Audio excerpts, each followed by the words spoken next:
Welcome to my next Let's Play of a game that many of you will not have heard, but I quite enjoy this series. It is Soul Blazer. Sounds like some kind of drug, I know, but I really enjoy playing this, and I was first introduced it by H.C. Bailey's Let's Play of the same game. Now, this game has no storyline, or the storyline it does have doesn't take long to get into, and it is extremely enjoyable. So for now, let's enjoy the what little storyline we have. So apparently, some great king was destroyed by the temptation of evil. Oh right, no, the great king will be, I guess. The frail empire. It's always a frail empire. That's always a good sign. As it was called in those days, was ruled by a powerful man, and it seemed most people thought the king was a fair and kind ruler. There was some, however, who felt the king himself was ruled by greed. Well, isn't that usually most people think that? One day the king happened to overhear two guards talking about a man named Dr. Leo. Now, Dr. Leo was considered by all to be a great inventor, and a genius. He also has an epic name. The king stayed up many nights wondering how he could use this great inventor to make him even more wealthy. Well, he's the king. You can't get more wealthy than actually. All of a sudden, the king had an idea. He ordered his guards to capture Dr. Leo and bring him to the castle at once. It took him that long to have that much of an idea. Seriously? And soon he was brought to the castle. But it just staggers me that it took them that long to do that.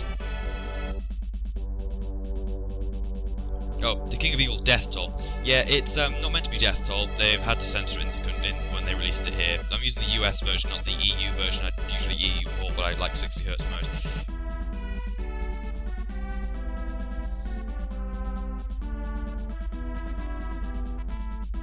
A gold piece for each person that he killed. That's pretty grotesque, actually.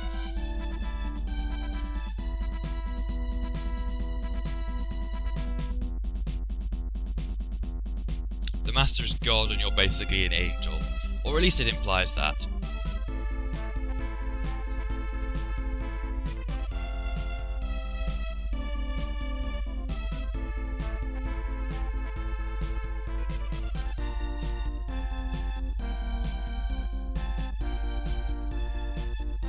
A Soul Blazer! And with that I welcome you to the Let's Play Soul Blazer on the SNES, or the SNES, or the Super Nintendo Entertainment System. We shall now begin. I love this car music here. Now, bear with me, I'm always fuzzy with the controls. A voice came from my followers, so you'll be able to speak with all living things. You should have a name. Please choose a name for yourself. Well, I'm going to choose Blazer, because apparently it's the official one. If I could find a B, that would be a great help. Thanks. There's a BS button. I always laugh. It's just a BS button. What can you say apart from that? Lol. I've done part of this on my stream, but, no, I didn't look at any facts beforehand, did I? No. Whatever. I can always bring that in later on. Blazer. It just sounds like a drug. Soul Blazer does. What an interesting name. Well, you kind of know my... Oh, no. I guess that you choose your name. Go and save this world for all creatures. This came from above. Blazer, how can I help you? This is where you can save your data. It's not recording. So basically, God gets some sort of idea of where you are, saves that, and goes like, you know what? I'll just give you your chance back. So basically, you know, you cannot die. Sword of Life. Now you press X to go into the menu and B to equip it and Y to get out. Oh god, he zips across the screen. That's only because I've got the aspect ratio all fuzzy. Yep, it's all right on there. Okay. Now one of the best ways of... it's going to be horrible for my depth perception now. Is just stand there like that and they'll die. It doesn't take long. Most enemies... No, okay. Really? He was that clever to stop? Wow, okay. Yeah, it's... You can hit with your sword, you can stick your sword out. Most of these enemies are very, very dumb. AI is pretty much awful. But it's fun nonetheless.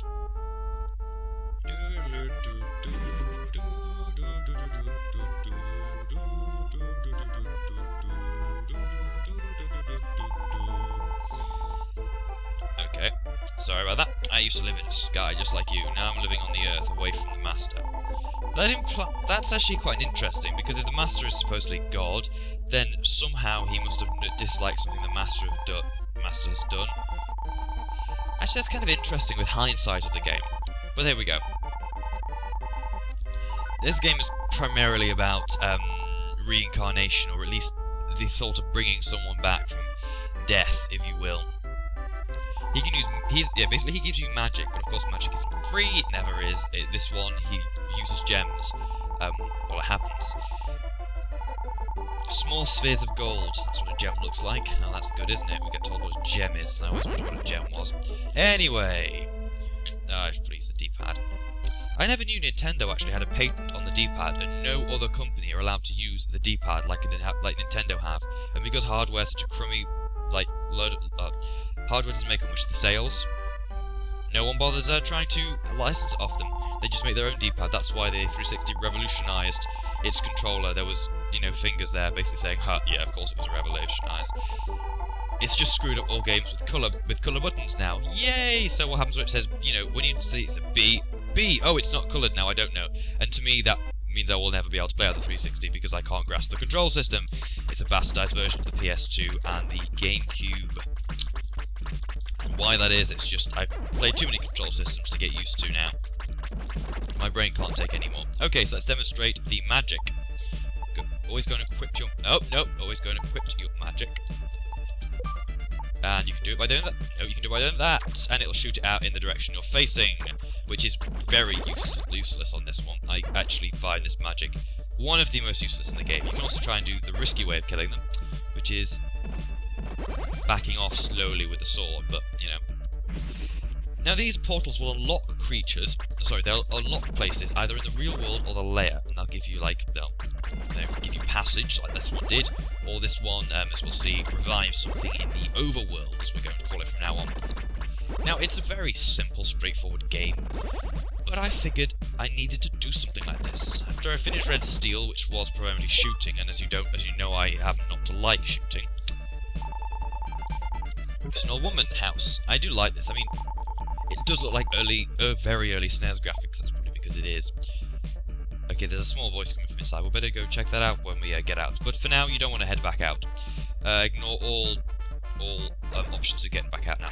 These I'm not too fond of. They move in a fairly erratic pattern, and I don't, to be honest, know that much how to counter them. But nonetheless, I've played through this game once before. I literally did it just for my for my exams. With these plants, they can often spawn more than one enemy, which is at a time. It hasn't happened now, but it can happen. There we go, a chest. Just give you a medical herb. Herb is not the way I'm going to say it. From now on, I'm going to say herb, because in British English, which is basically English anyway, well, it said herb. It's not said herb, and to be honest, herb, I don't like the silent H. But I have heard that in America it is not. Oh God, it is not that. And you say it herb. So from this, I'll be saying herb, because that's how I've been brought up saying it, and that's how the English language is. I wonder where that did come from. Actually, that's an interesting idea. Where did it?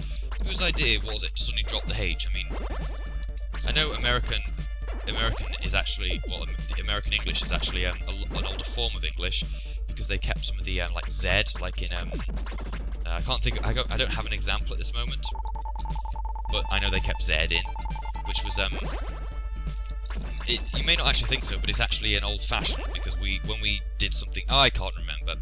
It's anyway. Always go to these, even if you don't want to warp out the dungeon, because that's what she does. She'll warp you out the dungeon.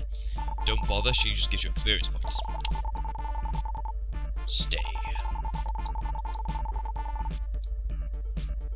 Yeah, I think it's when we standardised the English language for the dictionary. I honestly cannot remember. Neither am I that bothered about getting the absolute facts. Absolutely. Now, for those of you thinking, oh, you're probably going to die soon, that would be absolutely correct.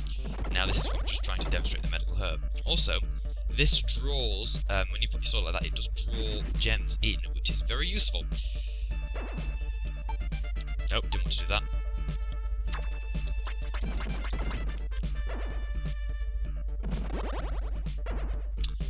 This is one of the flaws of this AI system. These parts are going to be 15 minutes. Shouldn't take too long to get through them all. Should be quite enjoyable. Dun, dun, dun, dun. For me, that is anyway. I've developed a weird head thing with my head. It's not good. Anyway. Oh, that feels weird. Sorry.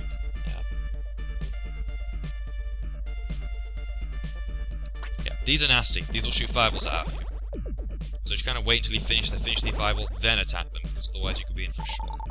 12 gems, which means more fire attacking. Yay, and I keep pressing the wrong button for fire. the one point which makes fire in this game so useless, or wet magic generally useless, is the fact getting a decent aim is hard because it flies around like a freaking... No! Like a freaking... Oh, no. Here we go. This is where they stop spawning too, which can be potentially dangerous. So yeah, I was at a film night a few nights ago. A few to be quite a long way away because I did have this quite a bit in advance. I was at a film night with a bunch of friends, and we watched Zombieland, and I've never seen Zombieland. But literally, as soon as I put it on, I thought, as soon as I saw the beginning, I was like, right, she looks like Rochelle, and went through a bunch of characters, and for the entire film, that's all I thought about Left 4 Dead, and I was like, oh, I was disappointed by the lack of specials in that film. Very disappointed.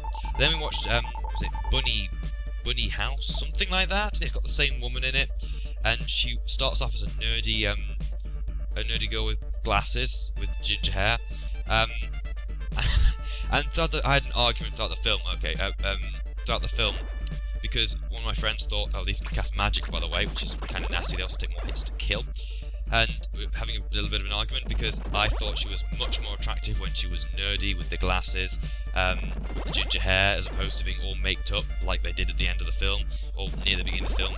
Then they realised they were turned into bitches, and I was like, oh, didn't see that one coming. But there we go. It was a very materialistic film until right at the end, in which you thought, oh, materialism, never mind. Not too far, there's the bridge keeper, we should get across the bridge. Yeah, those of you who know, I know me, I often find what other people will say attractive, not attractive. It's really bizarre. I just hate the I can't stand it when when you stand there and females are telling you which females are attractive. Oh god, that fire thing's gonna kill me. Which females are attractive? And you're like, no, they're so fake. Ugh. Oh god, I just can't stand it. It annoys me. Not there's anything wrong with liking them.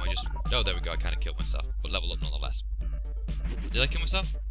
No, I did, because I didn't equip them. Ah, no, I didn't. I got level up. Level up restores your health. Good. But yeah, that's kind of me. Oh, Dream Rod. That sounds interesting.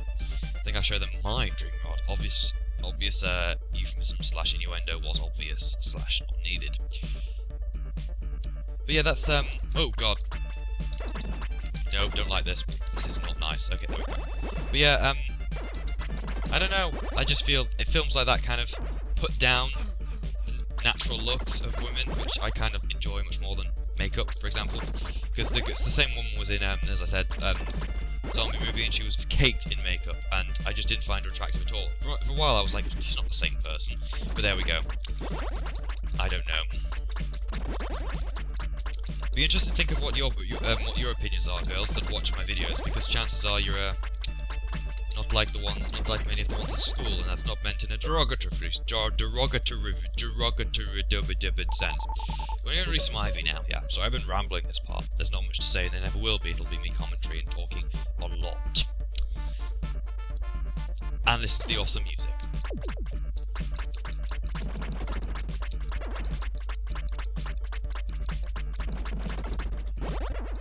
There you see the demonstrating the magic ability of drawing in items.